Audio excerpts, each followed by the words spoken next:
In the middle of Oklahoma sits a town that seems to be frozen in time, where you can walk today and feel as if you would see a cowboy with a horse-drawn carriage pass you by on the road.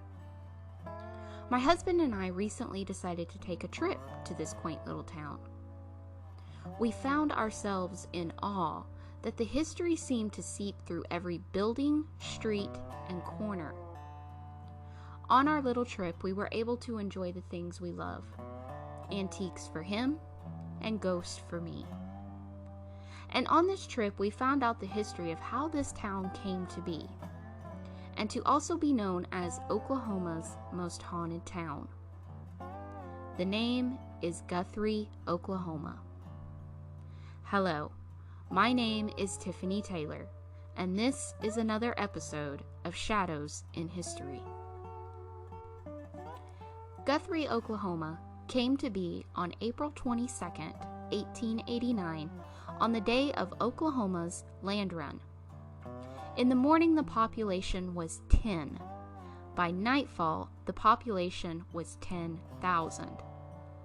Early on, it was selected as one of the federal lands offices, and for those wanting to quickly stake claim in the newly opened territory, being close to the land office was essential.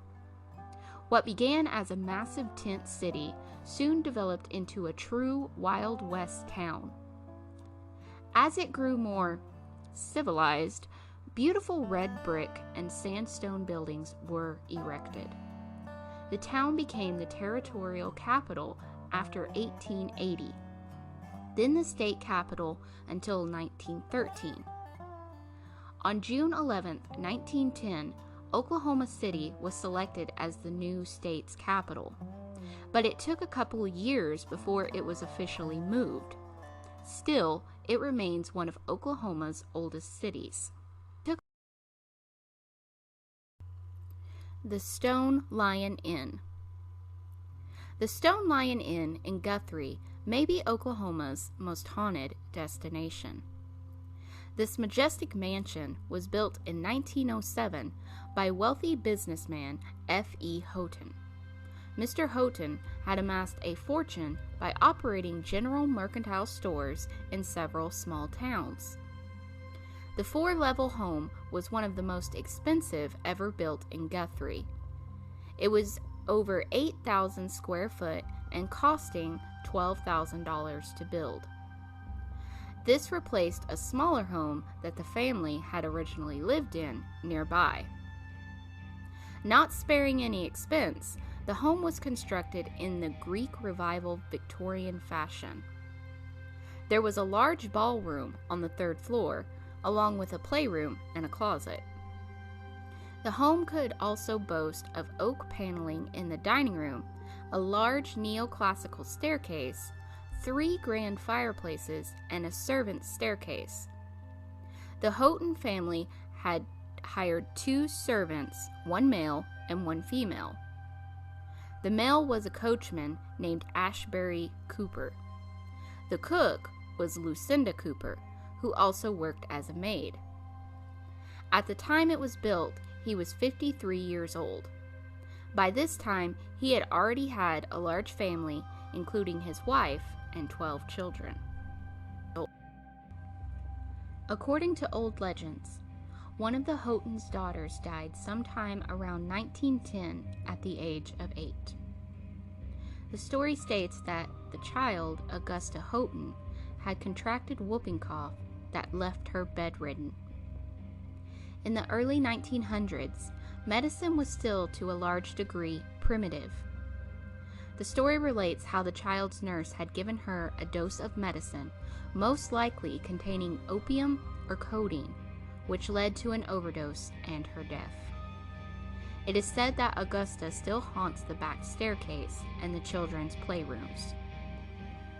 At night, small footsteps of a small child can be heard moving up and down the back stairways. This is especially frequent around 10 at night. Shortly afterwards, the sound of a door opening and closing can be heard. The following day, toys would be found strung out all over the playroom. Occasionally, guests of the Stone Lion Inn report strange occurrences around the same time, coming in to find their beds mussed up, feeling a child's hand on their face while sleeping, or even someone tugging at their feet.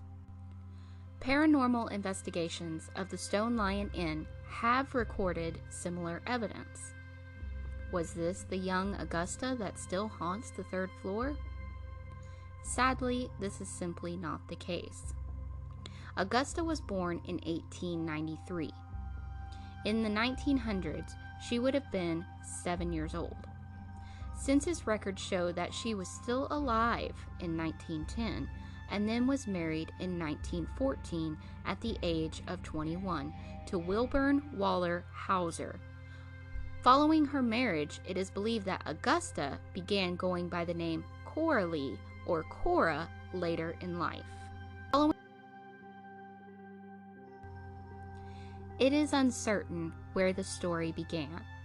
However, it is believed by researchers that the entity most likely originates when the home was turned into a boarding house in the 1920s or the funeral home later on. Another theory is that the family could have had another daughter who died early on. Although the story of the haunting may never be solved, many are convinced that the Stone Lion Inn is haunted. After the home was converted into a boarding house, it was later again converted into a funeral home. The majority of the ghostly apparitions can be attributed to this time period. Many people have reported seeing a male apparition in the basement area. Most likely, this was where the funeral home did their embalming and other bodily preparations. It is believed that the male apparition is simply someone who did not wish to cross to the other side. Maids at the Stone Lion Inn have reported seeing a male dressed in an old-fashioned black suit and wearing a top hat. Occasionally, the bittersweet smell of a good cigar can be caught, even though the inn has a strict no smoking policy. Today, the mansion offers luxurious accommodations and fine dining, much in the style of the early 1900s. They also offer murder mystery weekends, which further to the appeal that the Stone Lion Inn is one of Oklahoma's most haunted attractions.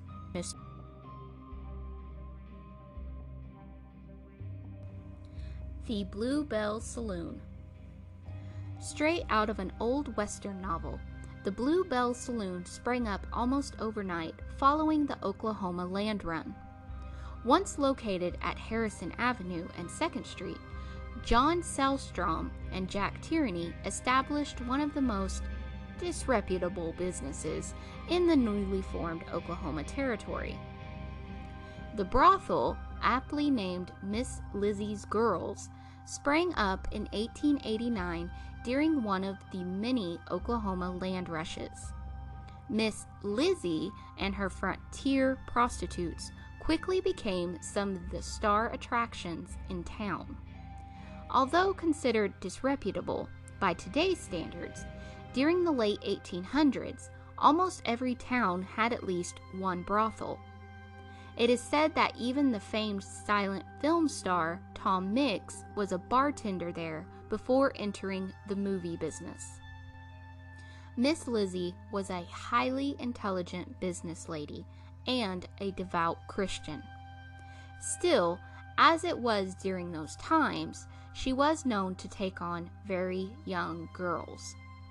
Old stories say that families in dire situations and in need of quick cash would sell their daughters to Miss Lizzie.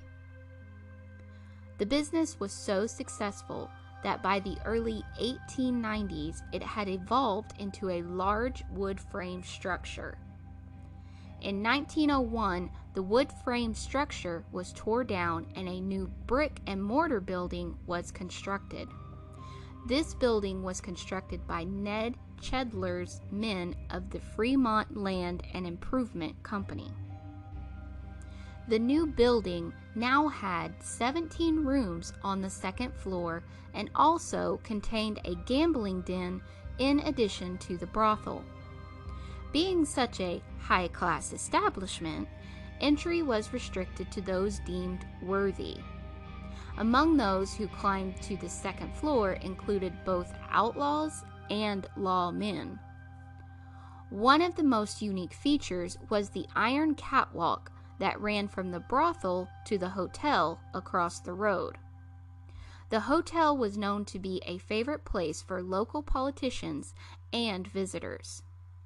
The iron catwalk provided easy and semi-private access to the young ladies working at the brothel. Downstairs, locals and visitors could relax in the fancy saloon. During Prohibition, it was transformed into a restaurant, but it is believed that whiskey and other spirits were sold there. When Prohibition was lifted in Oklahoma in 1959, the building once again reverted back to a bar. While no longer a brothel, many of the original architectural elements still exist. The building is known today as the Blue Bell Grill House.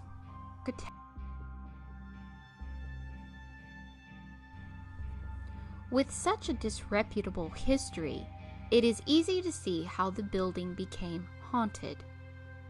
Ghosts of Miss Lizzie and two of her ladies, Claudia and Estelle, can occasionally be seen throughout the building. According to local sources, Claudia was beaten to death one night and then buried under the floorboards of the saloon near the old coal chute. At night, loud rumblings can be heard coming from the upstairs area where the brothel once was. Even though it is now closed off to the public, many claim that they can hear people moving around upstairs. Shadows can be seen moving about behind the upstairs window curtains. Crying and wailing, along with faint feminine voices and singing, are occasionally heard, especially towards the evenings. It is claimed that a man was murdered near the bar of the old saloon. Many people claim to have a very uneasy feeling when venturing near the restrooms, and others have claimed to have seen his apparition wandering throughout the area. Others claim to have witnessed the ghost of an unhappy man wearing a brown derby hat and having a long handlebar mustache in the basement. While it may be haunted, the Blue Bell Grill House remains one of the most popular destination spots in Guthrie for both the living and the dead.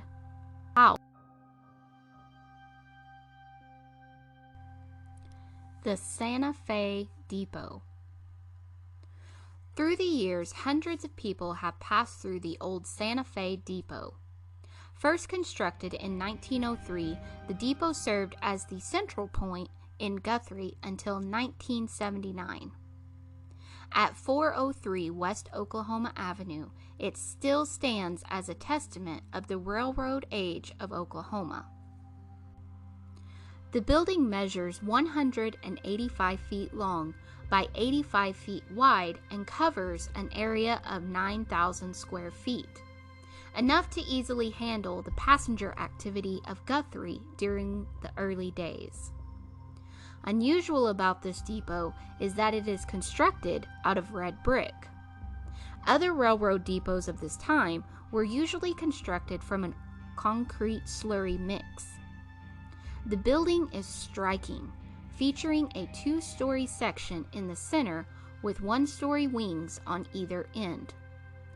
The lobby was originally located on the first floor with entrances from both sides of the wings. During the early days, as many as 40 trains would stop at the depot daily.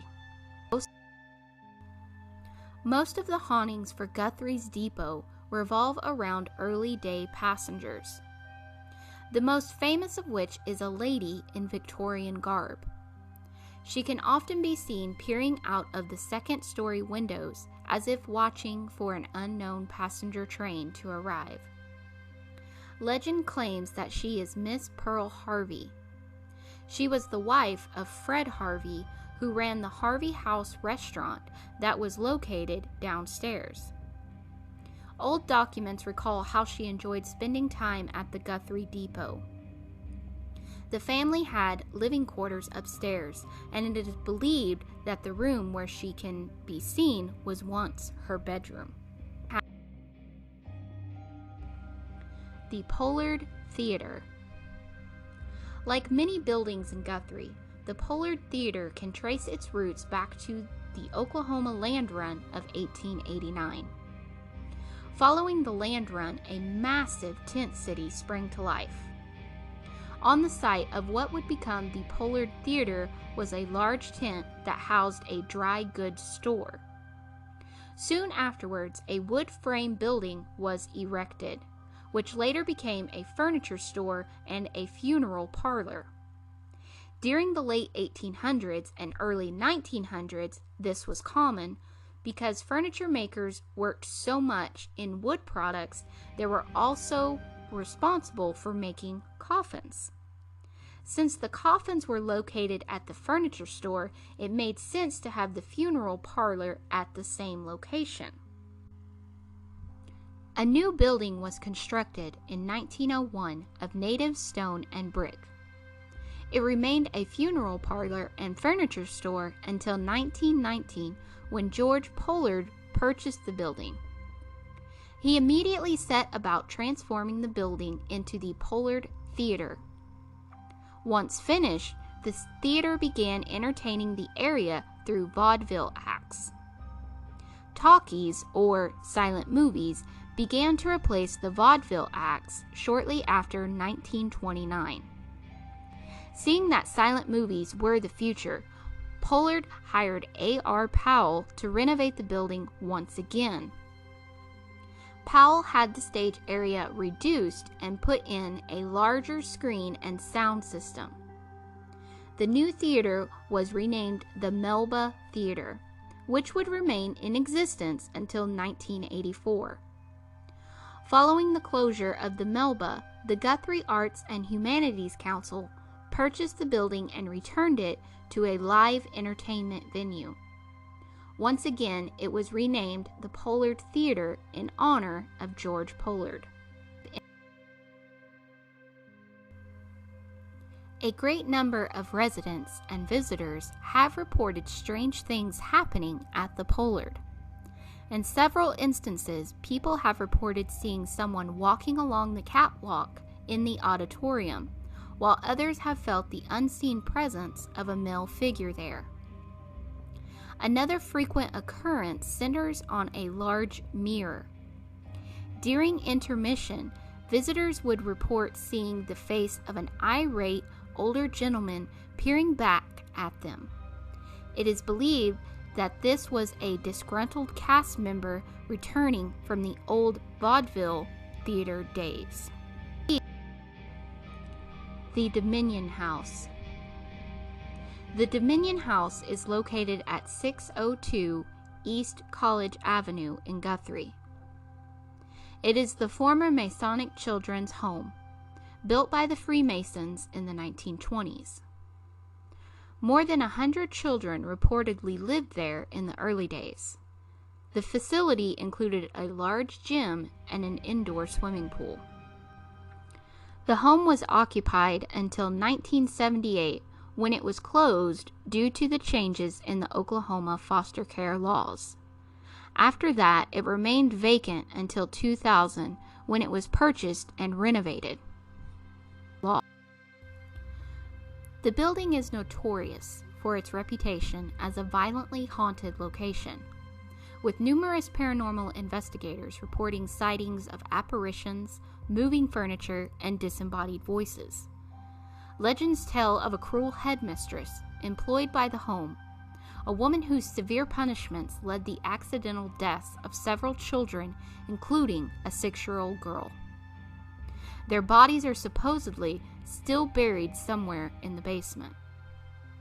Another tale tells of a suicidal nurse who threw herself over the bell tower, her restless spirit still haunting the grounds.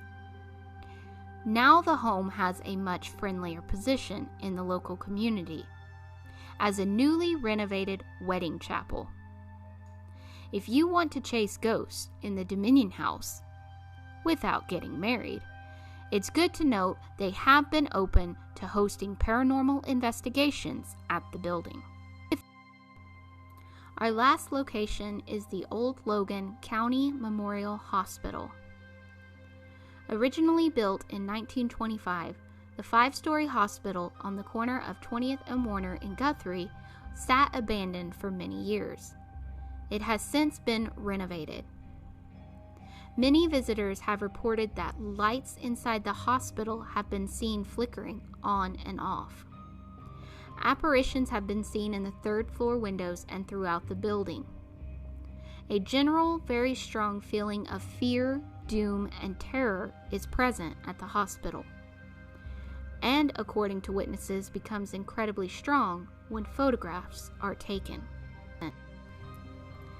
As you can see, it is almost as if the entire town of Guthrie has some sort of haunting tale waiting to be told. But with a town that literally sprung up in a day, it is no wonder that so much energy remains in the town.